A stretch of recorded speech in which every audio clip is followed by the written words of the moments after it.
gig in Southampton.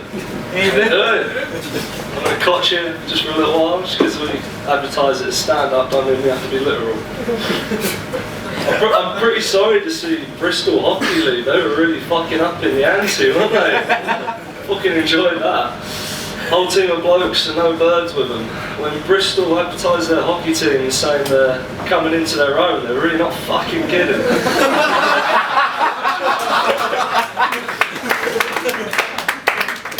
I'm a student, like a lot of you here tonight, and to be honest, I actually fucking hate being a student. I'm cold, I'm poor, and I'm fucking sick of it. I'm really cold, to be honest. If you ever get to the point where you have to go for a shit and an overcoat, you know what I'm saying? It smells like a fucking festival tent in there. You put a strobe light in, you can open up a branch of Oceania. I'm pretty poor though, and now it's actually trying to start to affect my diet. It's got to the point now where the only thing I can afford to eat is depression and oven chips. Quite a good mix actually. But I also, as a student, I do enjoy eating out, gentlemen. And definitely my favourite place to go is Greg's.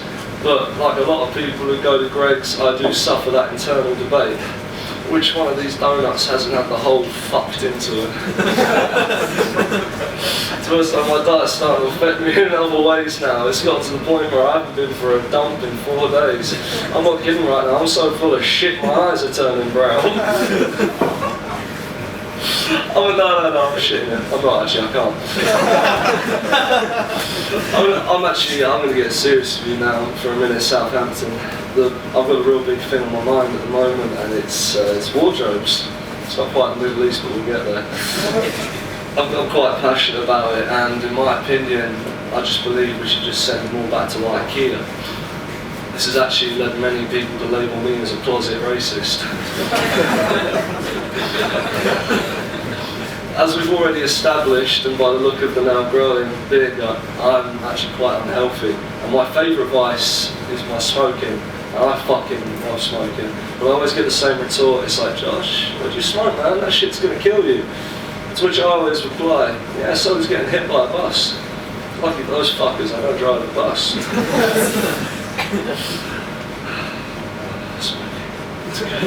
And they're always like, damn man, you could save your money, you could do so much. Like eventually after 20 years I'm going to go on a holiday in Marbella rather than spend it on my inevitable divorce. I know I'm going to spend the money I save on the same 3 things I spend it all on. It's going to be vodka, curry and more risky looking hookers.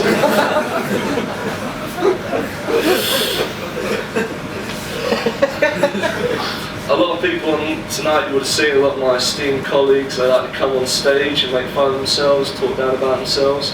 That's what we in the business call self-deprecating humour. I, on the other hand, like to tell a joke and shit myself. This is what we call self-defecating humour.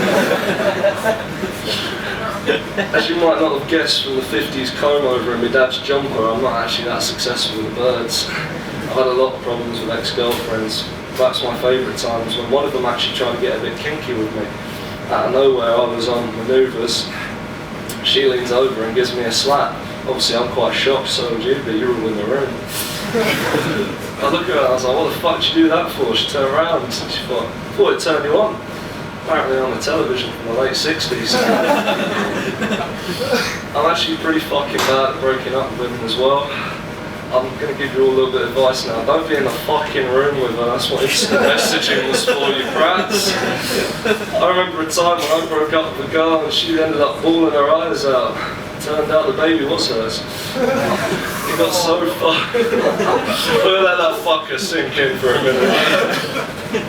It got so bad, and I didn't know her dad had actually started working nights, so he was in the next fucking room. He raced in. I was out there like a fucking shot. I ran so fast, even Usain Bolt asked me where the fuck the fire's at, son.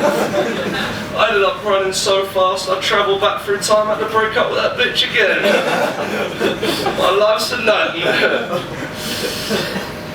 But now my big hatred is it's probably rich people. And it's not because they're rich, because I'd love to be rich, because I'd probably like spunk it on stupid shit, you know, like I'd end up getting rims for my toaster. But the weird thing I've never understand is they like to wear body warmers. It's always, I'd understand if they're all going down on the Titanic at the same time. They'd probably associate themselves with me. But what kind of mindset have you got to be in when you say to yourself, my chest is warm, but my arms aren't. Shit, man, I'm so rich I can afford to have my body in 2 different time zones. A lot of you probably know the fucks I'm talking about. They use the word "ja" despite having no discernible German heritage. These are the fuckers who walk around talking about going to Catalonia. My last holiday was fucking Magaluf. The only place in the world where the fucking locals speak English better than the tourists. Oh no, I hope the English don't come over and open a tapas bar. That's why there's not a Spanish BNP, they're asleep half the fucking day. I'd be pretty fucking chilled out too. But no, I read a pretty fucking harrowing book the other day. It's called 50 Shades of Grey. It's a little cheer if you know it. Look at you lying. If you hadn't read that, you would not be sitting like that, darling.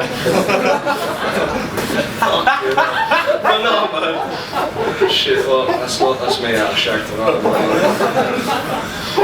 But no, it's a frightening book, but it does open up a lot of possibilities. Can I have more than one partner? Can I investigate my sexuality? Can I stick my fist up your ass and use you like a puppet? Oh shit, man. But like a lot of people my age who used to smoke a fair amount of cigarettes and dope, I actually find my mind now starts to wander quite a lot. And I find definitely the worst place my mind tends to wander is actually when I'm having sex. And it's quite weird because one minute I'll be plowing away and trying to remember who the 4th Beatle is. And the next thing I know, she's got the gaffer tape off her mouth and screaming for help. Ladies and gentlemen, I've been Josh Paine. Thank you for being nice.